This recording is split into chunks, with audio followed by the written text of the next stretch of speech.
dengerin aja kalau orang tua ngomong. Gak bisa. Ibu Kus, orang Mangkunegaran, mau ngomong demokrasi sama saya, nggak nyampe. Feodal, gue bilang. Ada orang-orang bahkan dekat dengan presiden takut sekali sama Islam. Padahal seperti kata Bung Yus, nggak mungkin lah Islam ini walaupun mayoritas nggak mungkin menjadi penguasa karena dia partainya terlalu banyak.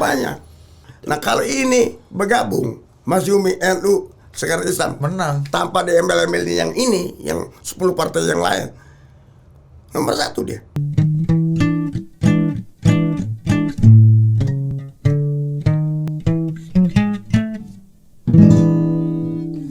Ngaso ngariung sore. Kata Rahman Toleng dalam wawancaranya dengan ini ya, Andi Budiman. Waktu itu ada forum jenderal yang sebenarnya lebih banyak dipakai untuk menghantam Ali Murtopo dan Sujono Humardani. Pada suatu ketika sehabis pertemuan forum jenderal, Ali Murtopo meminta kami ngumpul. Ia bilang ada sesuatu yang penting. Ali Murtopo menerangkan bahwa dia baru diserang habis-habisan karena dituduh menampung PSI, Partai Sosialis Indonesia. Ali Murtopo bilang bahwa ia dalam forum itu mengaku memang menampung PSI, tapi PSI yang baik. Bahkan dia balik menyerang para jenderal lainnya yang juga menampung PSI yang justru beroposisi pada pemerintah. Lalu apa yang terjadi, kata Deutsche Welle? Rahman Toleng mengatakan, dalam pertemuan dengan kami itu Ali Murtopo membuat 5 kategori. PSI terbaik adalah PSI Rahman Toleng, kata Ali Murtopo. Nomor 2, PSI yang masih bisa kerjasama yang tidak sepenuh hati, yaitu PSI Wijoyo Nitisastro dan Emil Salim. Ketika itu saya pikir dia PSI, ya kata Rahman Toleng gini, ketika itu saya pikir dia PSI kan aja semua orang, kata dia. Nah, PSI ketiga kata Ali Murtopo adalah PSI Sumitro Jayahadikusumo. PSI keempat sudah agak jauh, yaitu Sujatmoko dan Subandio Sastro Satomo. Kemudian PSI kelima yang benar-benar musuh, yakni New Left seperti Arief Budiman. Arief Budiman udah PSI coba. Nah itu gimana kategorisasi PSI dalam format dan frame Ali Murtopo yang jadi Arief Budiman pun dianggap PSI ya ternyata. Iya. Ya. Jadi Arief, paling left Iya. Arief Budiman itu tidak pernah masuk Gemsos kayak Sohogi. Oh, dia bareng Sogi nih. Kakaknya. Oh enggak, iya. Arief kan betul. kakaknya Iya, Sogi. Sojin ya. Namanya Sojin ya. Jadi yang betul Gemsos itu Hogi gitu. Ke Ojin enggak? Hogi itu nggak berpolitik karena udah kalah sama si Hogi adiknya. Nah Hogi meninggal, baru dia punya peranan gitu. Nah, dia kapok ketika dia ditangkap mengenai taman mini Ya, di rumah anti. kuning ya. Nggak, di Komdak. Nah dari situlah dia lari ke Prancis. Nah di situ Yopi Lasut di dalam pembentukan ADI dia bilang ini orang kurang ajar. Kita diajarin untuk demonstrasi. Kemudian dia kabur ke Prancis. Kita yang masuk penjara malah lari. Itu dah acara pembentukan ADI.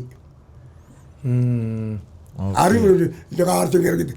Karena Arief tuh nggak pernah dia ikut Gemsos.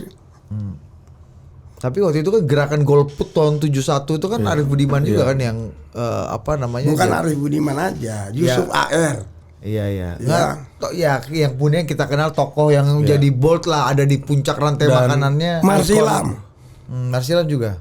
Ciil. Haidir Anwar Makarim. Nah itu semua ngumpul di Balai Budaya tahun 70 sebagai wartawan Indonesia Raya aku. Disitulah muncul Pandana Baban sebagai wartawan Kosgoro, bukan Sinar Harapan, koran kecil yang nggak pernah dibaca orang. Kosgoro. Oke, nah ini kembali ke tadi itu Rahman Toleng tadi. Rahman Toleng dan juga waktu itu juga ada tokoh-tokoh lain ya sebenarnya ya, yang kita lihat gitu muncul, misalnya kami ya, Kesatuan Aksi Mahasiswa Indonesia gitu, ada Ari Chan dan Yusuf Wanandi juga di situ kan. Nah ini bisa seiring juga dengan PSI kan mereka waktu itu. Dengan gitu. eksponen PSI Iya, yang tadi iya. disebutkan, bahkan Ali PSI Murtopo dianggap Ali Murtopo bosnya CSIS ya, Iya. menampung eksponen PSI itu tadi. Iya. Tapi kalian juga mesti tahu pembentukan Kesatuan Aksi Mahasiswa itu. Musuhnya Soekarno dengan PKI itu satu HMI. HMI, Himpunan Mahasiswa Islam. Jadi dalam pidatonya Aidit di ulang tahun di ke-45 apa? Di Gelora Senayan, dia bilang kalau tidak bisa bubarkan HMI, semua pakai sarung. Iya. Nah, HMI di backing oleh Nasution, di backing oleh Yani. Nah, Imada siapa yang backing? Imada kan cinta, buku. Dan dansa. Buku dan Di situ ada PMB, Perhimpunan Mahasiswa Bandung. Ada CSB, Korpus Studiorum Bandungense. Itu organisasi tertua di Bandung. Salah satu anggotanya Insinyur Soekarno. Ketiga Imbaba. Di Bogor ada MMB. Jadi mereka bentuk supaya karena nggak di bawah underbow partai, bentuklah Soma. Soma. Ya. Sekretariat Organisasi Mahasiswa Lokal. GMS Surabaya ikut, Imayo ikut, Imabot ikut. Karena dalam keadaan krisis politik pada saat itu, supaya nggak dibubaran, bentuklah Soma. Nah, lagi terbentuk kami itu, siapa yang punya peranan? Apa PMK? Enggak, HMI dan Soma. Karena pada saat itu menterinya Syarif Taib. Siapa Syarif Taib ini? Dekat sama orang-orang PSI. Tapi juga bukan PSI, general dia, dokter anak. Jadi terbentuknya Kesatuan Aksi Mahasiswa itu HMI dan Soma, baru GMKI, PMG ikut, GMKI ikut, Pak NU punya PMI, IMM. Jadi pencetusnya Soma itu, Soma lama HMI. Oke. Karena musuhnya cuma dua, PKI, CGMI, HMI HMI. dan organisasi lokal. Mereka emang nggak berpolitik dan dengan hura-hura aja, dansa gitu. Ya. Ini yang nggak boleh, tidak di underbow partai itu, mesti dibubarin. Oh, justru dulu lebih baik di zaman Soekarno itu harus underbow partai ya, Iya. baru bisa bertahan ya. Nah, yang underbow partai ya GMI, Ya. ya SGMI, Mas Yumi, underbow partai HMI itu, tapi HMI langsung melepaskan diri, tidak ada hubungan sama Mas Yumi. Mas Yumi. Ya. Dan Mas Yumi pun dibubarkan waktu itu kan, udah nggak. Bareng, dibubarkannya bareng, dipanggilnya bareng tuh sama ketua PSI. PSI Syahrir. Cuman bedanya Syahrir pakai jas, pantalon, ketua Mas Yumi pakai sarung, jas. Nah, kalau tadi cerita tuh kan, ini kembali lagi ke wawancaranya Pak Rahmat Toleng ya, bos ya, almarhum. Itu ya PSI tetap bertransformasi dan menjadi bagian juga dari Orde Baru gitu kan. Ada yang tentara, ada yang jadi wartawan, yang ada aku yang bilang itu saya bayar Golkar itu, mereka masuk ke sentra Golkar. Iya. Dari awal. Jadi awal. Nah, terus bagaimana mereka meregenerasi sih sampai kemudian Orde Baru, sekarang bahkan sampai sekarang katanya juga dianggap secara ideologis ya, secara pemikiran ini terus beregenerasi gitu. Gimana? Sekarang begini, Om Yus bilang. Budi melihat aku PSI bukan? Wah, berat juga nih harus mengklaim itu ya. Iyalah. Itu salah, Bu. Iya. Ya, ini masalah. Aku mempelajari PSI itu. Kenapa ditakutin? Jadi PSI itu idenya tuh cemerlang, tapi dalam pelaksanaan di lapangan nggak jalan. Salon nih. Idenya banyak. Nah, itu yang aku sampaikan kepada Subadio Sasosatomo, Om Q, ketika aku mesti minjem film adikku yang beda 16 tahun ulang tahun, karena Tante Maria Ulfa Santoso itu sensor film. dia keluarin pandangan-pandangan, bagus sekali pandangan.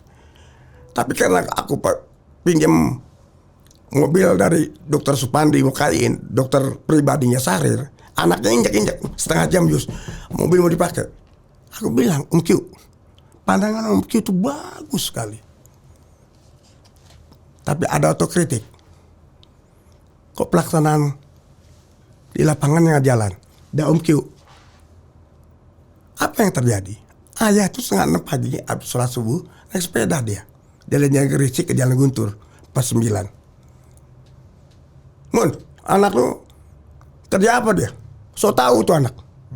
Didik lah yang benar. Nah, Babe tahu gue keluar rumah jam 11. Jadi wartawan kan semua mau kita kan. Dia ketok soal apa? Lu kalau lihat orang tua begitu, lu dengerin. Jangan protes. Katanya demokrasi. Kalau demokrasi boleh dong. Nah, kenapa PS ini nggak jalan? Babe ini ada bupati feodal. Tiba-tiba mau ngomong demokrasi, nggak jalan, Det. Ini kayak Budi Utomo dulu kan. Marah dia.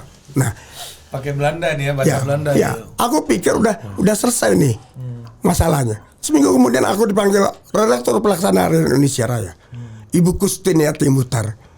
Saya ketemu Q di Kedutaan Besar Inggris. Dia tanya, anaknya si Mamun tuh, Yus, jadi wartawan apa di Indonesia Raya? Oh, dia serabutan. PU juga, pendidikan juga, khusus sebetulnya gerakan mahasiswa dan pemuda. Didik yang benar, itu anak lo tahu. Terus aku bilang, ini yang susah, dengerin aja kalau orang tua ngomong. Gak bisa. Ibu Kus, orang Mangkunegaran, mau ngomong demokrasi sama saya, nggak nyampe. Feodal, aku bilang. Karena nggak ada apa ya? Nggak ada apa ya? Nggak ada Rohnya nggak ada. Nggak ada roh demokrasi itu nggak ada. Yang ada feudalistik. Ya, Ya ini kan memang jobnya kan orang PSI itu katanya bicara tentang kemiskinan masyarakat di hotel mewah sambil makan enak. Itu problemnya. Jadi kalau orang nggak tahu kasih panda, dia pikir Bujoyo PSI. Ini Ali Murtopo aja bilang PSI. Nah, nggak Ini benar. Ali Murtopo aja punya 5 kategori PSI. Ya, nggak Rahman Toleng, PSI-nya Wijoyo, Sumitro, tadi Pak Om Q, Nggak benar. sampai Arif Nih, Budiman. kalau pun PSI yang benar dari ekonom, gue catat di sini. Tan Guan Po, Paul Mawira, itulah pendiri FPUI bersama Cum. Lalu Dr. Saroso, pamannya Cum. Dia suami dari Sulianti Saroso. Panglakim, Sarbini Somaminata, dan Profesor Sadeli, Menteri Pertambangan. Itu ekonominya. Jadi Pak Wijoyo, Pak Emil, Nah, Subroto, ya old Berkeley Mafia itu Mereka juga muridnya Cum, muridnya si Tapi itu ya Mari Pangestu aja kan nggak bisa dibilang PSI Nggak lagi bisa. walaupun ayahnya tokoh PSI Nah, banget. gua di PP Partai Sosialis, babe gua bupati Cirebon, Sangga Linggarjati diadakan di Cirebon. Lu mau tuduh gua PSI? Konter PSI iya. Iya, makanya dimusuhin. Suruh dengerin orang tua ini ya. Orang tua mesti didengerin itu. Bagaimana? Lu mau ngomong demokrasi? Iya. Nah, BM ngeliatnya gimana nih BM? Apa transformasinya kan orang akhirnya gampang aja Rahman Toleng dianggap PSI. Bisa kalau nama Toleng ada dalam sos ya. Karena game Ya kalau di sama kita kayak sih- senior kita Marsilam, Ciil juga dianggap eksponen. Bagian dari Ya. epistemic communities gitu. Enggak sebenarnya kalau kita lihat dari kelahiran Indonesia ya. Itu waktu kita merdeka tuh 17 Agustus itu dan kemudian akhirnya katakanlah berdamai sama Belanda pada Desember 49. Sebetulnya kan kita tuh belum menentukan ideologi negara yang sebenarnya karena kalau pada 18 Agustus itu ideologi Pancasila itu kan dibilangnya undang-undang kilat, Bung Karno bilangnya. Karena kita lagi perang. Undang-undang dalam keadaan darurat. Darurat. Dia kumpulin Ya. semua ahli hukum, lu pendapat lu apa? Pendapat lu apa? Itu yang dimitoskan Iya. selama Bung Karno berkuasa. Pancasila dimitoskan, tidak boleh didiskusikan. Semuanya sloganitas. Jadi kalau lu naik kereta api dari Jakarta sampai ke Surabaya, itu semua genteng, manipul Uzbek, Undang-Undang Dasar 45, semua dites. Ya. Itulah orang Indonesia, sloganistis. Ya. Nah, kalau kita lihat sejarahnya itu kan udahlah kita sepakat dulu ini sampai kita merdeka gitu kan. Begitu sudah berdamai dengan Belanda dengan konferensi meja bundar, masalahnya mau diselesaikan melalui konstituante. Ya. Ya kan, di konstituante inilah. Nah, waktu itu sampai saat terakhir masalah kan apakah ini negara sebenarnya terakhirnya itu udah hampir selesai kalau menurut Bang Buyung ya dalam PhD-nya. Tinggal masalah soal syariat Islam yang belum selesaikan dari zaman Ibrahim itu sekarang. Dari awal itu syariat Islam. Nah, bagi sebagian kan melainkan bahwa itu nanti soal yang akan kita selesaiin di konstituante. Tapi konstituante baru sebetulnya, nah ini Bu Ferry, kalau kita dengar dari pendidikan pemerintah kita, kan seolah-olah karena konstituante nggak beres-beres, akhirnya dekret kembali ya. Tapi kalau kita baca penelitian asing yang lebih menurut kita lebih netral, yang sebenarnya terjadi justru karena itu udah mau selesai diambil alih karena tentara dan Bung Karno nggak happy lah kira-kira gitu. Nah, jadi dan karena itu kemudian terjadi pemberontakan kan. Kalau kita lihat pemberontakan di era-era Bung Karno itu tidak ada pemberontakan separatis sebetulnya. Yang terjadi adalah pemberontakan ideologis. Semuanya tuh tetap Indonesia. Jadi kalau kita lihat PRRI Permesta itu kan bukan pemberontakan ingin separate dari Indonesia. Dia pengen Indonesia yang lebih otonomi daerah-daerahnya, jangan terlalu sentralistis. Itu orang yang lupa. Ya, bahkan RMS itu juga bukan memberontak separatis. RMS itu kan marah karena dulu kan kita kesepakatannya federal. Kok tiba-tiba secara sepihak dijadiin NKRI? Itu salah satunya. Ya, tapi RMS, tapi sebetulnya tentara Ambon itu ingin ingin bergabung dengan TNI. TKR, BKR, dianggap penjara. Oh, Kenil ini ya. Kenil. Ya. Di situ muncullah tokohnya, intelektualnya, Smokil. Ya. DITI juga begitu. Sama, itu kan Mau gabung nggak boleh. Nggak, dia maunya Republik Indonesia tapi syariat Islam. Tapi, jadi tetap Republik Indonesia, bukan memisahkan dari Indonesia. Tapi tetap persoalannya adalah mereka mau bergabung tentara Hizbullah, mau bergabung ke TKR, BKR, tapi buta huruf. Iya, pangkatnya rendah. Terus kena demobilisasi. Iya, Hatta tuh keluarin itu. Syarat itu, mobilisasi itu. Ya, jadi bayangin ya kalau kita waktu itu Hizbullah kan berbagai tentara yang menang. Berjuang. Terus kita bergabung sama TKR. Tahu-tahu kita lihat kita kroco, komandan kita bekas Kenil karena yang Kenil lulusan akademi. Didikan Sasmita. Karena kan sekolahan ya orang. Karena kan perjanjian KMB, Konferensi Meja Bundar itu semua Kenil itu diserap ke TKR gitu, TNI lah gitu ya. Tapi karena mereka didikan Belanda, akademi ya jadi perwira. Sementara ini pejuang-pejuang merasa loh, kok musuh gua jadi komandan ya kan? Itu jadi masalahnya itu. Tapi jangan lupa, saya untuk bedain dengan yang namanya sekarang gerakan Aceh Merdeka misalnya. Aceh Merdeka misalnya itu kan pengen merdeka. Beda dengan Daud Bereh dulu. Daud Bereh dulu tuh sebenarnya karena dia marah Aceh yang tadinya provinsi dibubarin provinsinya. Jadi bagian dari Sumatera Utara. Padahal Aceh ini dulu provinsi yang penyumbang pertama buat Republik. Pesawat dia sumbangin. Selawah ya kan. Bayangin loh. Jadi waktu itu karena ada pertentangan di Aceh itu antara yang namanya Teku sama Tengku. Teku itu yang kelompok bangsawan. Dulu tuh berpihak pada Belanda. Tengku itu yang agamawan itu berpihak pada Republik karena mereka tuh dekat sama Jepang. Dulu dideketi oleh Jepang. Bahkan Masyumi itu salah satu bisa ada apa ya tanda kutip ada yang menuduh itu didirikan oleh intelijen Jepang.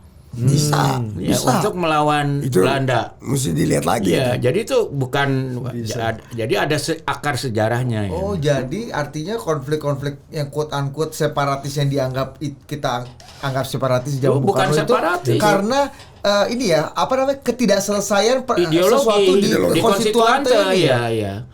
Itu harus dibedakan dengan yang sekarang kan kalau sekarang tuh Iya, iya, namanya tuh siapa teroris yang dianggap gerakan teroris itu lain. Kalau itu kan istilahnya apa Islam internasional, dia tidak mengakui wilayah kedaulatan Indonesia. Ya beda itu jelas-jelas separatis gitu loh. Tapi kalau DITII, RMS, PRRI Permasta tuh sebetulnya nggak bisa dibilang separatis. Daud Bereh dulu tuh nggak bisa. Satu contoh, Karl Musakan. Ya. Itu sudah let call. Iya. Dia copot. Karena anak buahnya sebelah buta huruf. Dia bergabung sama anak buahnya. Dia copot. Let call dia. Naik gunung. berontak. Nah, jadi gini, dari persoalan ideologis ini, kalau kita lihat, ada persoalan-persoalan yang sudah selesai. Terutama di masa Orde Baru, salah satunya bentuk federalisme ini, bahwa NKRI harga mati, dan itu diselesaikan setelah Orde Baru dengan konsep desentralisasi otonomi daerah. Reformasi, reformasi setelah Orde Baru. Iya. Ya kan, setelah Orde Baru diselesaikan lewat konsep Otonomi. desentralisasi, otonomi, bahkan ada kementerian otonomi daerah waktu itu ketika proses transisi. Oke, kita anggap persoalan NKRI.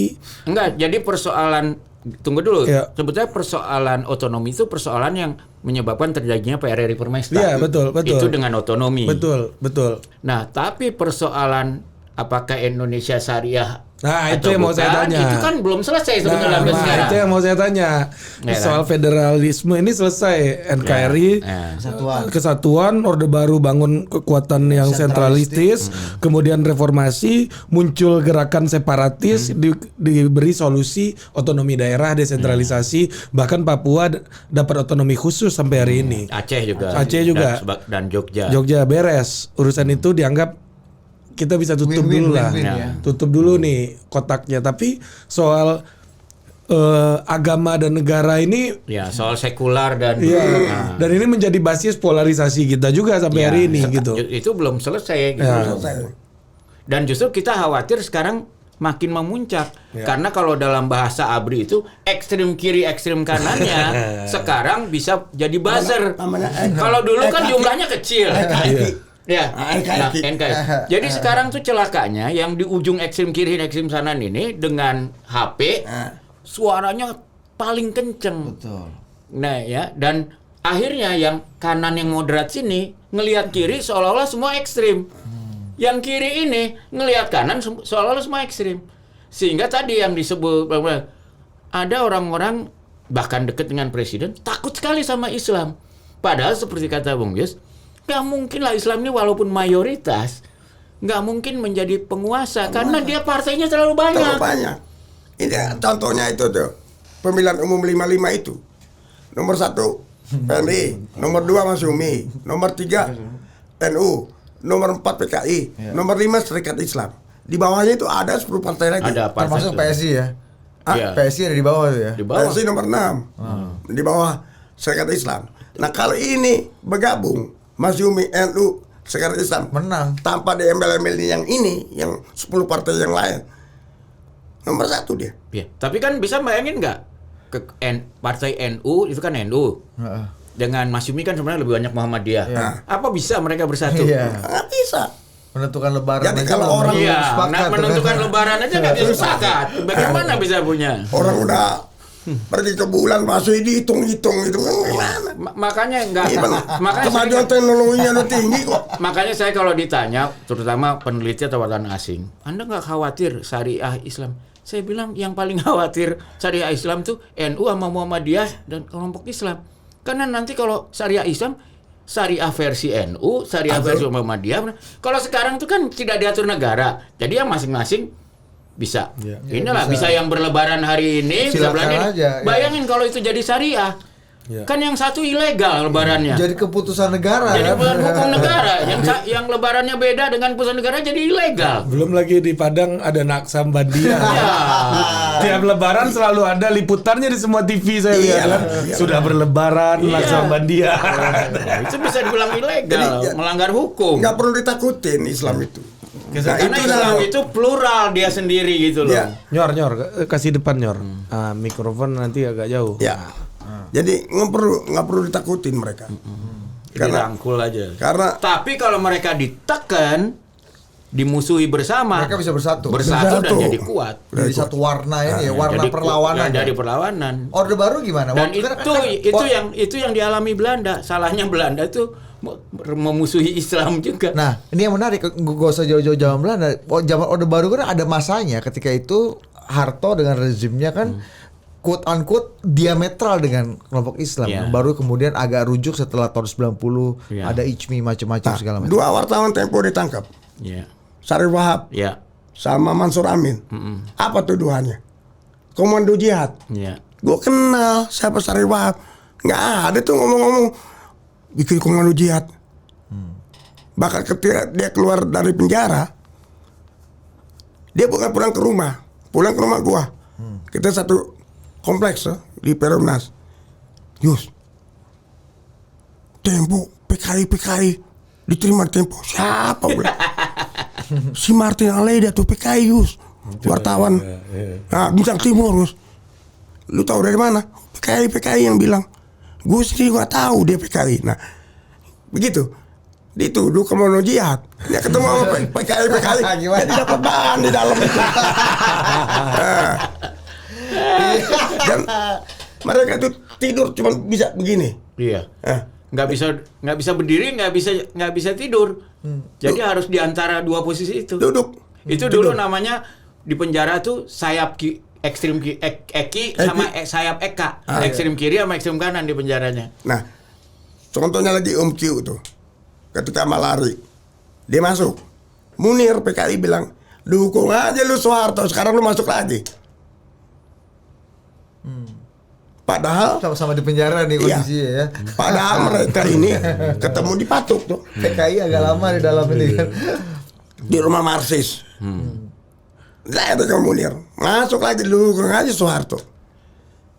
Ya Sudarmono kan sempat dituduh juga. Iya. Nah, itu yang ngomong sama gue siapa? Mutar Lubis. Lagi di Madiun. Jadi si penjaga penjaranya itu semua dikasih rekreasi. Sahrir hobi tenis, boleh main tenis, boleh berenang. Gunung Anak Agung Gede Agung sama Muhammad Rum naik kuda. Naik kuda keren. Ya, naik kuda disediain. Pas dia meriksa Sudarmono, nggak ada semua tahanan itu. Ditungguin sampai mereka datang. Dibarisin semua di situ. Digamparin tuh si kepala penjara itu. Nah, dia bilang ya PKI itu orang. Sudarmono. Jadi ada tuh Sudarmono PKI, bahkan Beni Murdani aja disebut PKI. Karena apa? Dia di Economic Review dia bilang, ayah saya ikut pemberontakan kaum nasionalis tahun 1926. Memang benar nasionalis, tapi komunis itu. Nah di situ lebih dari tuduhannya PKI gitu. Dan dia dikawinkan oleh Bung Karno kan. Ya. Karnois jadi. Nggak bersih lingkungan lah ibaratnya. Tapi ya dulu Islam kan juga kemudian waktu itu kan sempat ada masa sangat dimusuhi oleh Harto kan. Ya, memang. Ada. Gimana apakah Islam yang juga terfragmentasi ini juga bisa berkumpul bersatu dan akhirnya melawan? Ya, enggak, karena waktu itu kan gini, waktu ngelawan komunis kan kiri nih. Jadi harus pakai sayap kanannya diperkuat. Tapi ketika kirinya udah lumpuh, bahaya Ini bahaya nih. sayap kanan. Makin kuat. Oh, makanya Masyumi juga Makanya agak udah dibonsai, dihajar ya. kanannya. Anaknya diajar. Dan musuhnya tentara cuma 2, PKI dan Islam. Makanya ketika Faisal Tanjung, Abri hijau. abri hijau, abri merah. Nah, Tempo nih yang nulis nih, hijau dan merah nih. Gitu. Nah, itu kan berbahaya begitu kalau ABRI-nya sendiri udah jadi.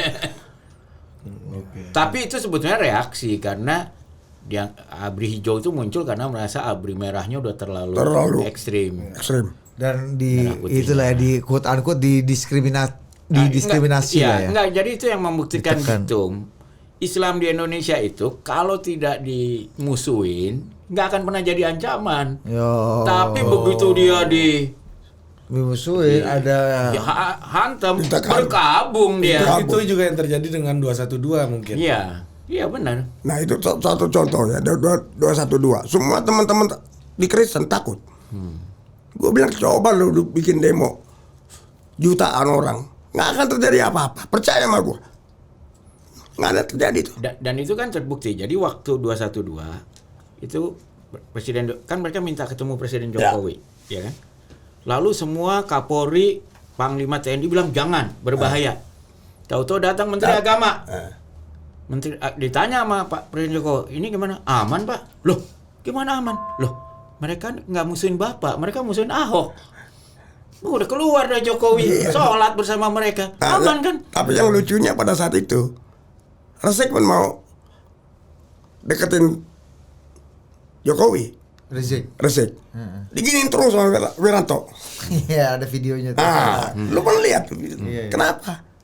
Karena yang bikin si Resik itu Rizik nyor. ya Resik. Itu Resik itu si Wiranto. Wiranto. Dan Jayusman. Sama Nugroho Jayusman. Nah, dia tahu siapa Nugroho Jayusman. ITB. Gue nggak cerita. Dia tahu. Ini masalah pribadi lagi. Nah, ini masalah Politik lagi. masalah politik ya, pada saat dia masih menjadi taruna. Taruna. Oh, ada nih. Taruna. Rene Konrad. Dia kontrak. Dia tahu kenal ITB. Gondrong ya, Yang gondrong itu, itu. iya Dombong waktu itu. Habis pertandingan bola. Pertandingan bola. Zaman Sarwoedi Rene gubernur. Konrad. Iya. Tahu dia kenal anak ITB. Iya, itu Tapi korbannya kopral. Kasihan kopral itu. Yang bela Buyung Nasution. Nggak ngerti apa-apa tuh kopral. Di situ ada jagoan Cijantung namanya si Iwan. Dari mereka ditodong, ini anak cross polisi Cijantung. Keluar dari pistol, lu punya wing, gue juga punya wing. Datanglah si Konrad. Naik Harley, nggak ngerti apa-apa dong. Dari bus. Dia tahu ada dua, satu lagi muluk. Iya. Mati tapi dia. Jadi ekonomi bagian ekonomi. Iya. Research ekonomi ya. Oke.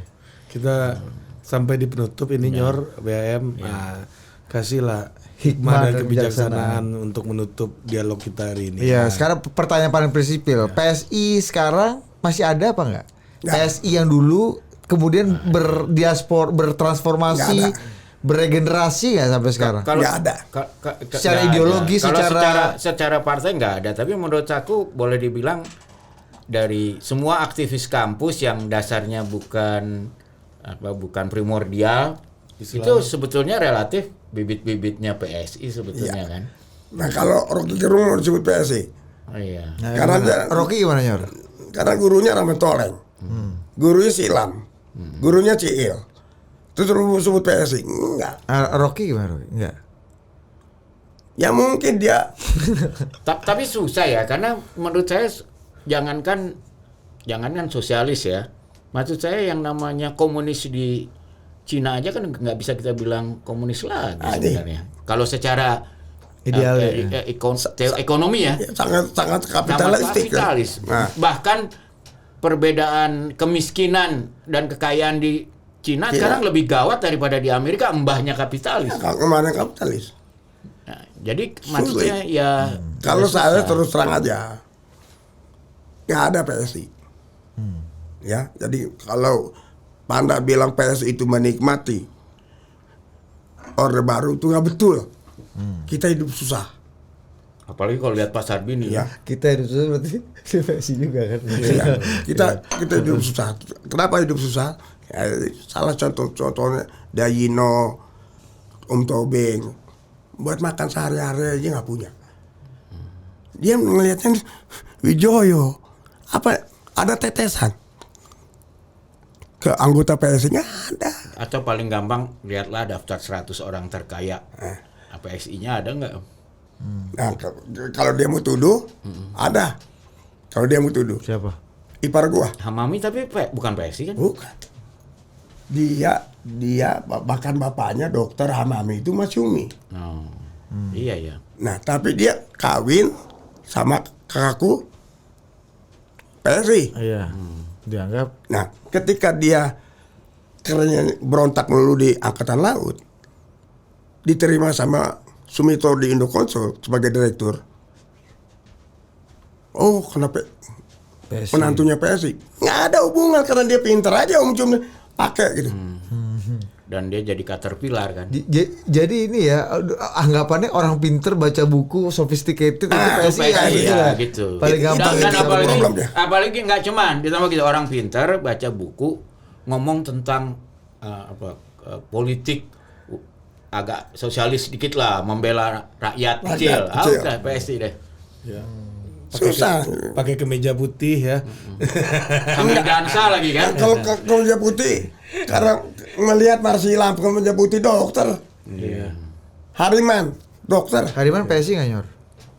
Jokowi Bapaknya kan PSI. kemeja putih. bapaknya PSI, kali satu Siregar, itu orang anak buahnya Sumitro Joyokusumo di perdagangan. Mertuanya Profesor Sarbini Sumaminata, terus lu bilang DPSI.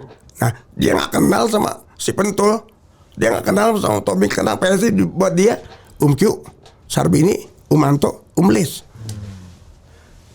Nggak bisa bilang PSI, walaupun orang tuanya PSI gitu. Yang paling gampang tuh Mari Pangestu, nggak bisa dia bilang Iya. PSI lagi kan, baru bapaknya tokoh banget. Tokoh banget, Bang Laikim. Ya gak usah gitu lah. Beberapa orang bilang, wah Bu Sri Mulyani kan juga PSI itu. PNI dia lebih dekat, dia keluarga nasionalis gitu ya. Iyalah. Orang si kakaknya nelfon aku tuh, Bang Yus, saya minta komputer dong untuk ini apa? Periksa mayat. Oh iya, forensik ya. Forensik. Otopsi.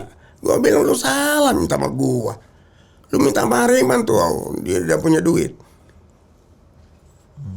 Salah lu. Bajunya Hariman, Indemo. Yang menampung gua setelah gua keluar dari Kompas itu Hariman sama Yusuf Ayer. Sama Yusuf Ayer. Oh, Yusuf Ayer.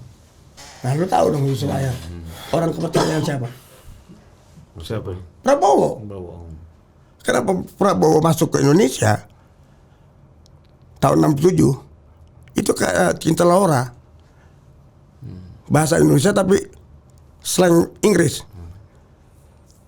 Gurunya Yusuf Ayer, ketua KAPI satunya Maher Akadri, temennya Sampai sekarang ya. Prabowo.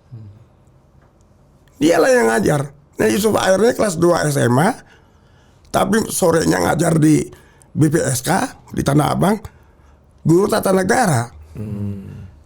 Karena pinternya. Ya itulah sejarahnya Prabowo. Pak Prabowo PSI nggak berarti? Ya bagaimana? Gua ketemu di tempat orang meninggal, ada Jeki Makarim, aku bilang Jack, gue kenalin sama Prabowo. Bo, ini Yusuf Madi Praja, adanya Hamami. Ya, gue tahu, Menteng Bir, anak Menteng deh. Ya PSI itu emang anak menteng umumnya. Menteng Bir, anaknya Mr. Makmun, tahu dia. Dia sebut Sumadi Praja, dia tahu. Tapi apa gue kenal? Kagak. Nah kalau Prabowo dibilang PSI, gimana? Kalau adiknya konglomerat ya. Kalau kemarin, ayo. Ya oke lah. Biar ini lah, hidup dalam mitologi Jadi- ini folklore ya. Oke, terima kasih BHM, BM dan Nyor. Yus. Yus. Sehat-sehat selalu. Raja. Sampai jumpa lagi di ngaso berikutnya. Adios. Wah, panjang.